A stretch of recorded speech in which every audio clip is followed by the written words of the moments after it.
Olá, vamos então a mais uma aula, hoje com a primeira multiplicação dos pães, parte dos milagres feitos por Jesus. Nós iniciamos esse estudo dos milagres lá no capítulo 9, onde falamos algumas coisas a respeito, e nesse capítulo, então, Mateus volta a falar sobre os milagres de Jesus. Vamos começar então fazendo a nossa prece, fechando os nossos olhos, nos ligando ao plano espiritual, que tão amorosamente vem nos auxiliando. Vamos pedindo ao Pai que nos ajude, ampliando o nosso pensamento, o nosso entendimento, para que as lições do Cristo possam calar fundo em nosso coração. Dessa forma, podendo fazer a nossa mudança íntima, e que essa mudança íntima se transforme em ação, em atitude, em vontade. Que assim seja. Então vamos à primeira multiplicação dos pães. E essa é uma passagem interessante porque ela aparece nos 4 evangelhos. Em Mateus, no capítulo 14, versículos de 13 a 21, em Marcos, no capítulo 6, versículos de 30 a 44, em Lucas, no capítulo 9, versículos de 10 a 17, em João, no capítulo 6, versículos 1 a 15. Mas será que a multiplicação dos pães ocorreu de fato? Ou será que é uma linguagem simbólica? Nós não podemos nos esquecer que na Bíblia existem vários e vários fatos simbólicos. Alguns porque as palavras usadas pelo povo hebreu, ou melhor, a língua hebraica, o aramaico, ele era uma língua muito pobre. Então, eles utilizavam palavras com sim, que eram palavras concretas, e eles não tinham palavras para falar de coisas abstratas. Então, eles utilizavam esses fatos concretos e que de alguma forma iam retratando esses fatos abstratos da vida desse povo. Mas então, será que esse milagre é mito ou é fato? Então, nós vamos encontrar algumas coisas na palavra dos estudiosos. O mal não é crer nos mitos, mas interpretar as crenças e narrativas míticas como se fossem acontecimentos históricos, reais, absolutos e exclusivos desta ou daquela religião. Então, nós não podemos incorrer em erros de interpretação, achar que tudo que está na Bíblia é fato, porque na verdade a Bíblia é riquíssima em linguagem simbólica. A multiplicação de pães atribuída a Jesus nos evangelhos não é um fato histórico, é uma parábola e deve ser interpretada simbolicamente como alimento espiritual da alma.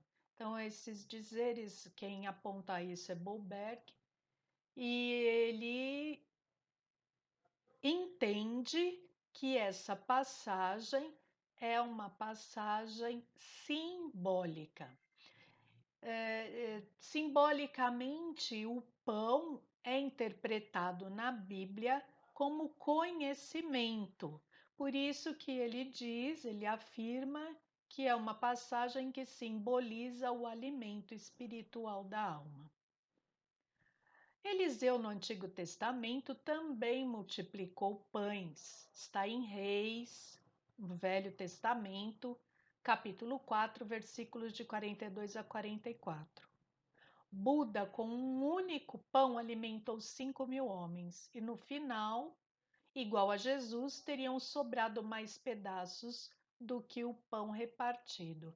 Então, Boberg cita esses outros acontecimentos, dizendo que Jesus, na Bíblia, não foi o único a multiplicar pães, que outros indivíduos já haviam sido citados na Bíblia como tendo feito essa proeza. Então, por isso, ele afirma veementemente que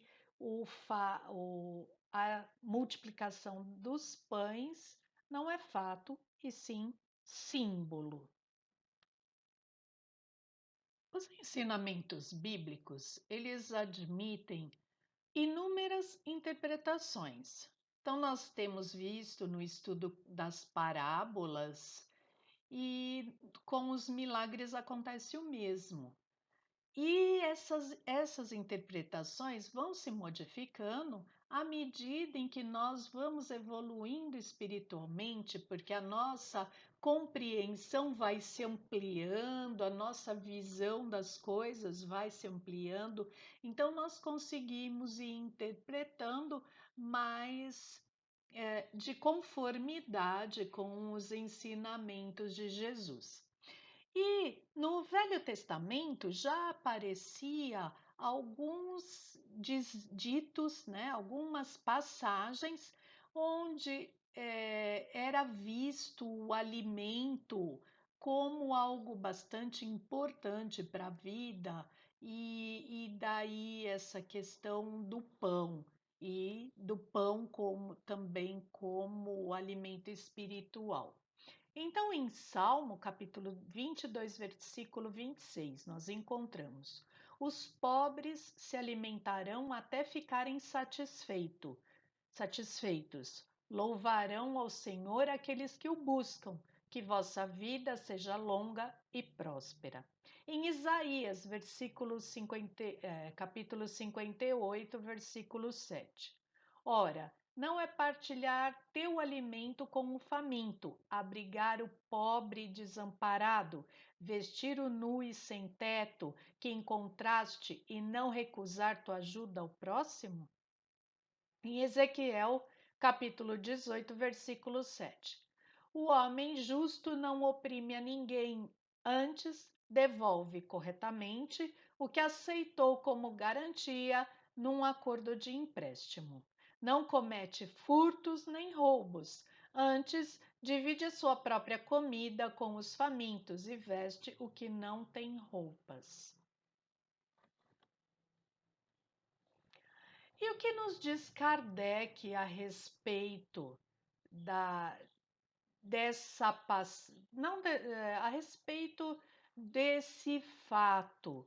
Na verdade, não Kardec nos fala não propriamente sobre a multiplicação, mas ele nos dá algumas dicas para que nós possamos compreender melhor essa passagem, interpretarmos de uma forma mais próxima dos dizeres reais dela.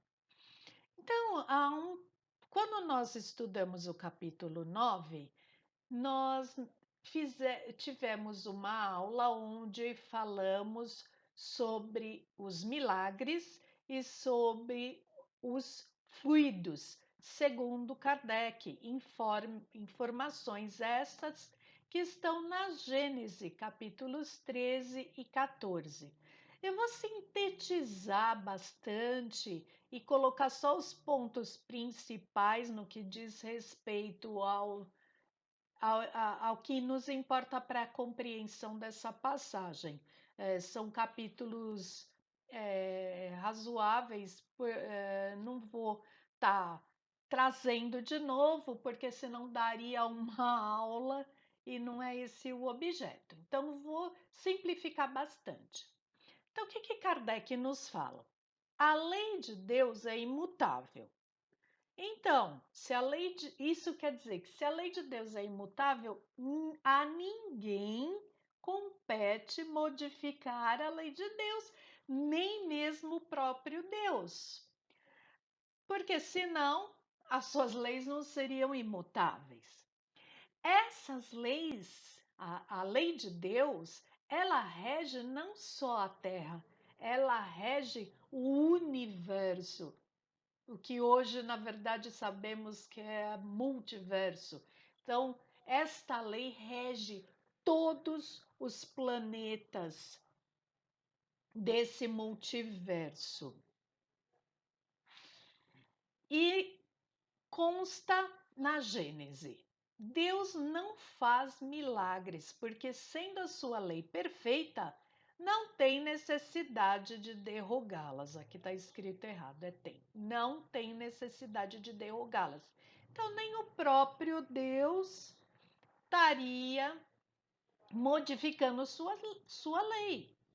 Como Kardec diz, a lei de Deus é perfeita.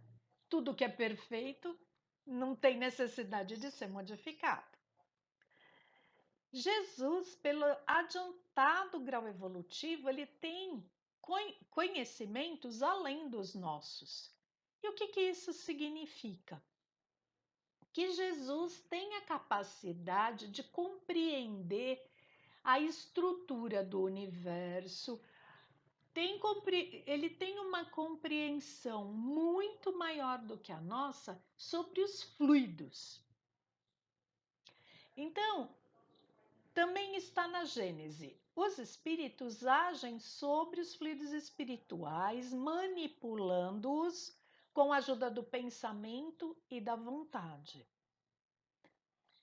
Pensando nisso, então chegamos à conclusão que Jesus tem o conhecimento necessário para fazer essa manipulação, assim como a vontade.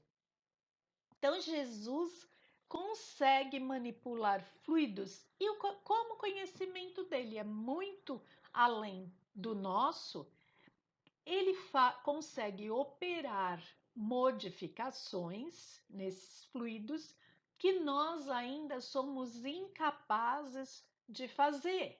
Mas o que Kardec nos aponta também? Conforme nós formos evoluindo, nos melhorando e ampliando o nosso conhecimento e nossa moralidade, nós vamos sendo capazes também de fazer essa manipulação de fluidos. Quanto mais evoluímos, mais capacitados nos encontramos para manipular fluidos e poder fazer coisas que Jesus fez.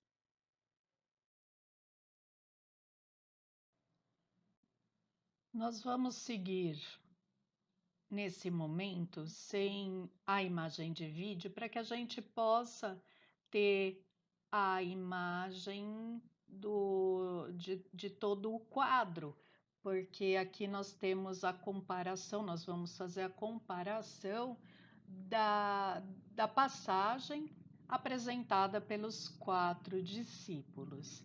Então, cada um deles vai colocar mais ou menos detalhes. Alguns situam a passagem num determinado lugar. Então, nós vamos estar agora vendo as semelhanças e as diferenças.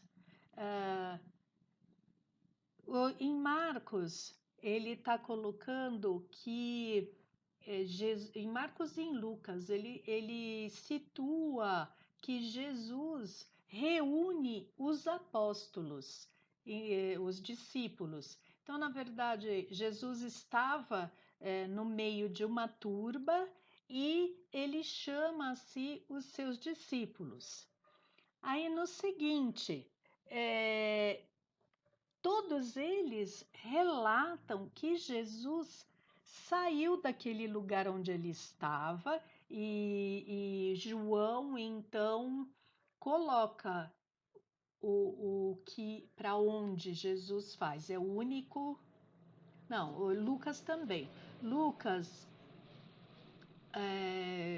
fala que Jesus se retira para Betsaida e João fala, ele não situa a cidade, ele fala que Jesus parte para o outro lado do Tiberíades, que é aquele grande lago, o Lago da Galileia, que tem vários nomes e várias cidades ao redor desse lago.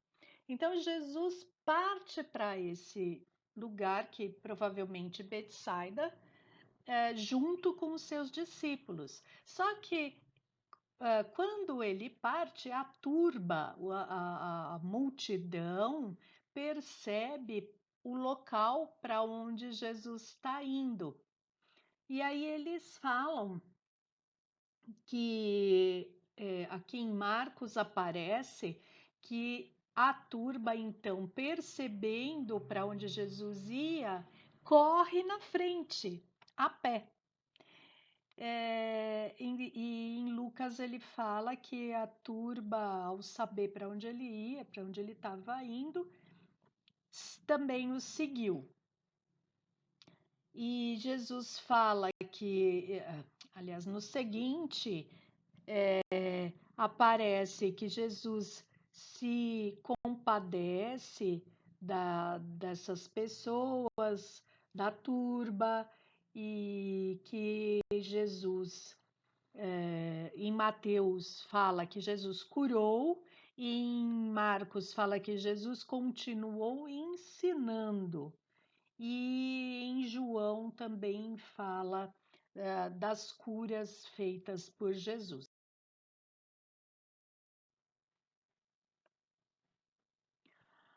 Aí na passagem seguinte, no versículo seguinte, aparece nos 4 também, que Jesus se dirige junto com os discípulos para um lugar ermo. Isso é comum aos 4 evangelistas.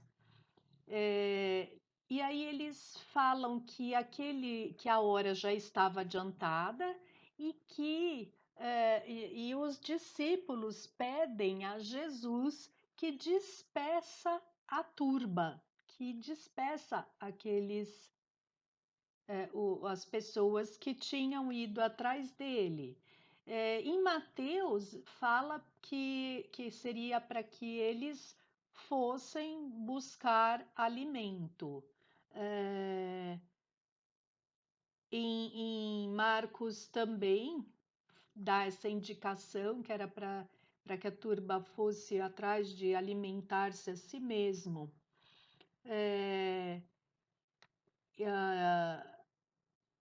Em Lucas fala que eles tinham que se dirigir, a multidão tinha que se dirigir às aldeias próximas, porque onde eles estavam era um lugar ermo. E em João ele já coloca um tempo para isso, fala que esse acontecimento se deu próximo à festa da Páscoa.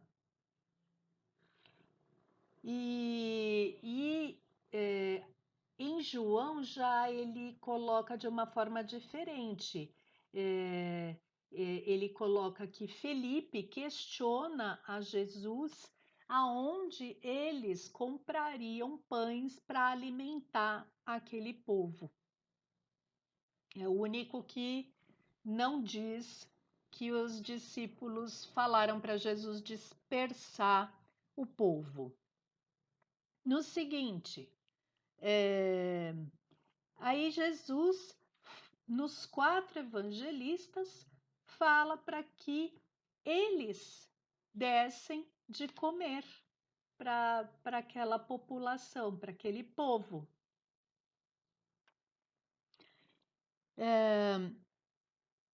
E Jesus então questiona, em alguns já questiona nessa parte, né?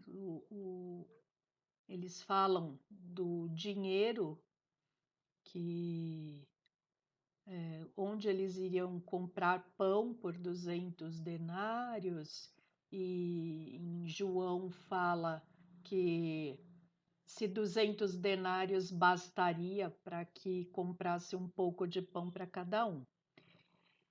E então Jesus pergunta o que eles tinham para oferecer. E aí é comum falarem que eles tinham 5 pães e 2 peixes. Os discípulos tinham. Apenas em João que aparece que quem tinha os 5 pães e os 2 peixes era um menino.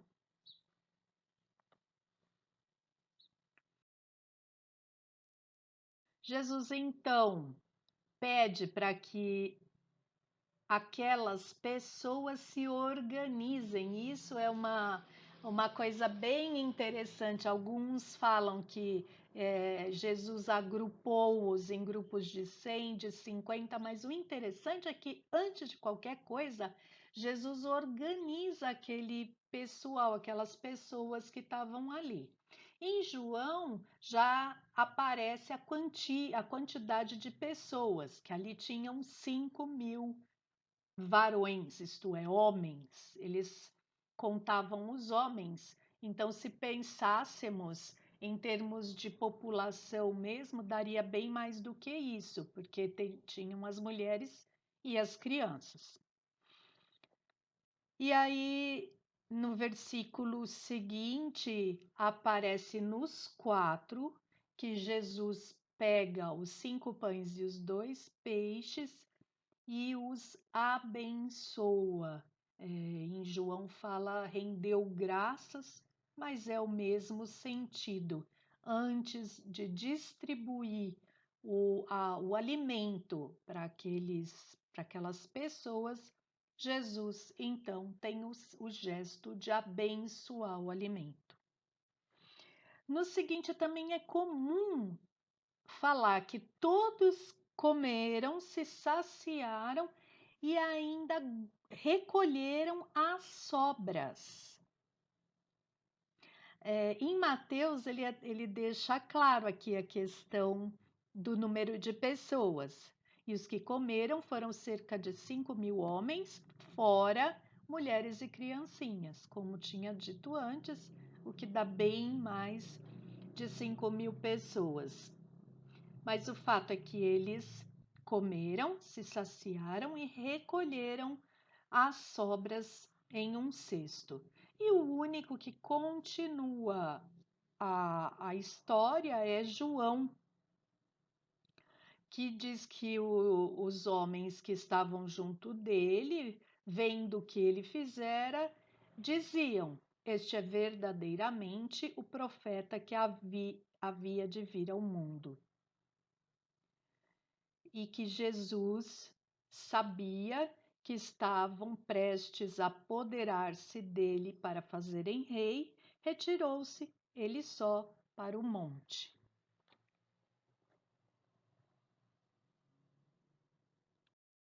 O que nós apresentamos até agora, na verdade, foi uma introdução para que pudéssemos compreender a passagem, para que pudéssemos refletir sobre esses ensinamentos de Jesus.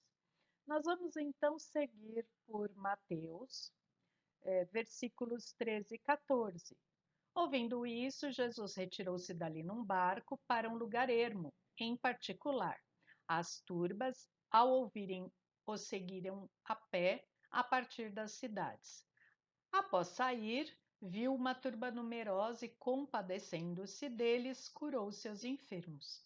Então, Carson nos fala que Lucas especifica para onde Jesus estava indo, que Jesus estava indo para Betsaida, na costa nordeste da Galileia, e que a multidão então deu a volta no lago e seguiram Jesus e chegaram primeiro do que Jesus. Então eu coloquei duas imagens. Nessa primeira imagem, o mar da Galileia, ou Lago Tiberíades, na verdade ele é um lago, né? O Lago Tiberíades, mais ou menos na época de Jesus. Então, aqui em torno desse lago, era ocupado por várias cidades. As cidades da época eram bem pequenininhas e o lago ele é de uma extensão muito grande. Nessa outra imagem é uma imagem atual do Lago de Tiberíades. É o mesmo lago, é uma outra vista, né? Que aqui pega mais, pega uma outra face, mas hoje ele é todo ocupado pela população local. E Emmanuel nos fala em relação a esses dois versículos. No livro Caminho, Verdade e Vida, lição número 6, que se chama Esforço e Oração. Então, retiramos um trecho dessa lição que Jesus vai falar sobre este lugar. De vez em quando surgem grupos religiosos que preconizam o absoluto retiro das lutas humanas para os serviços da oração. Nesse particular, entretanto, o Mestre é sempre a fonte dos ensinamentos vivos. O trabalho e a prece são duas características de sua atividade divina. Se alguém permanece na Terra, é com o objetivo de alcançar um ponto mais alto nas expressões evolutivas pelo trabalho que foi convocado a fazer. E pela oração, o homem recebe de Deus o auxílio indispensável à santificação da tarefa. Cuida de teus deveres, porque para isso permaneces no mundo. Mas nunca te esqueças deste monte, localizado em teus sentimentos mais nobres, a fim de orares à parte, recordando o Senhor. Então, o que Emmanuel está nos falando aqui? Que Jesus nos aponta duas frentes: o trabalho e a prece. Que o trabalho é indispensável para a nossa evolução, para que nós possamos abrir a nossa mente, para que possamos evoluir. Mas que é através da oração que nós desenvolvemos os nossos sentimentos mais nobres. É a oração que nos traz o auxílio para que possamos efetuar a nossa tarefa. Então, as duas frentes são importantíssimas. Tanto o trabalho é importante para a nossa evolução, como a oração. É o desenvolvimento das duas asas, a asa da moralidade e a asa do conhecimento. E Emmanuel continua a análise desses dois versículos 13 e 14 no texto Lugar Deserto. Indispensável se torna aprender o caminho do lugar à parte em que o mestre aguarda os aprendizes para o repouso construtivo em seu amor. No precioso símbolo, temos o santuário íntimo do coração, sequioso de luz divina. Então, nesse texto, Emmanuel já coloca, já deixa claro, já transmite em palavras onde vem a ser esse lugar à parte, que é o santuário íntimo do coração. Prepara-te para servir ao reino divino na cidade ou no campo, em qualquer estação, e não procures descanso impensadamente, convicto de que muita vez a imobilidade do corpo é tortura da alma. Antes de tudo, busca descobrir em ti mesmo o lugar à parte onde repousarás em companhia do Mestre. Então, nós devemos sim buscar esse lugar à parte, é imperioso o descanso, é necessário que se faça uma parada para reflexão.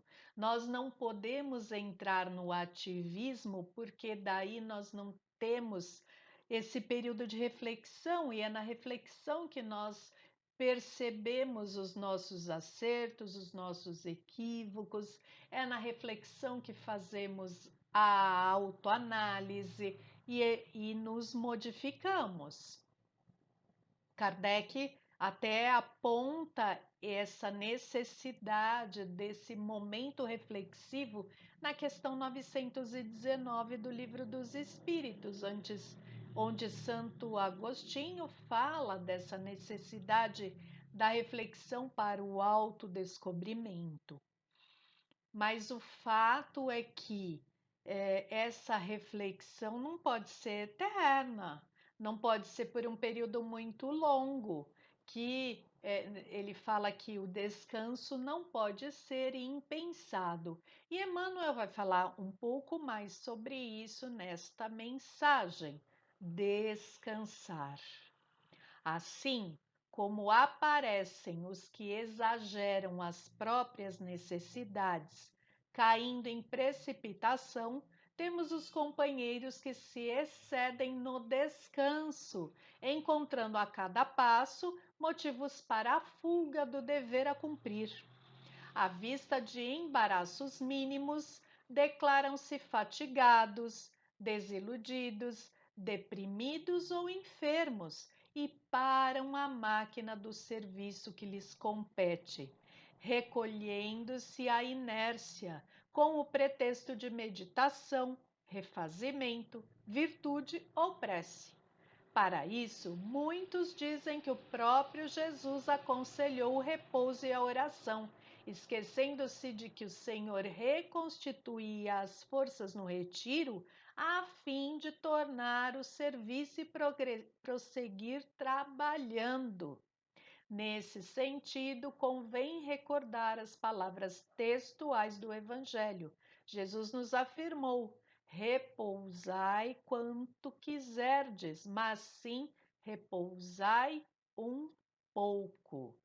Então, precisamos parar, precisamos dos momentos de reflexão, fazer essa reflexão nos utilizando da oração para que possamos receber a inspiração do alto e tomarmos as decisões mais corretas possíveis. Mas tudo isso tem um tempo, porque o trabalho é necessário.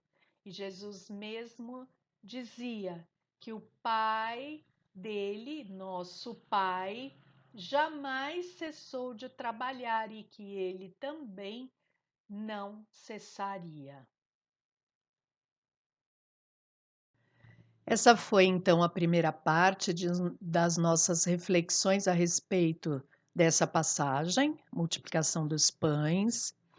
E agora eu quero fazer um convite para que possamos reler os capítulos 13 e 14 da Gênese, onde Kardec então vai falar sobre os milagres de Jesus e sobre a manipulação de fluidos, afirmando que Jesus como tinha muito mais conhecimentos do que nós sobre a manipulação de fluidos, talvez ele fosse capaz de fazer coisas que nós ainda não somos. Mas Kardec afirma também que, conforme formos evoluindo espiritualmente, seremos capazes de fazer tudo aquilo que Jesus fazia em termos de manipulação de fluidos. Então, que possamos dar uma consultada nesses 2 capítulos para que nossas reflexões a respeito dessa perícope sejam mais fundamentadas ainda com base na doutrina espírita. Vamos então aguardar cenas dos próximos capítulos, a segunda parte da primeira multiplicação dos pães. Muita paz!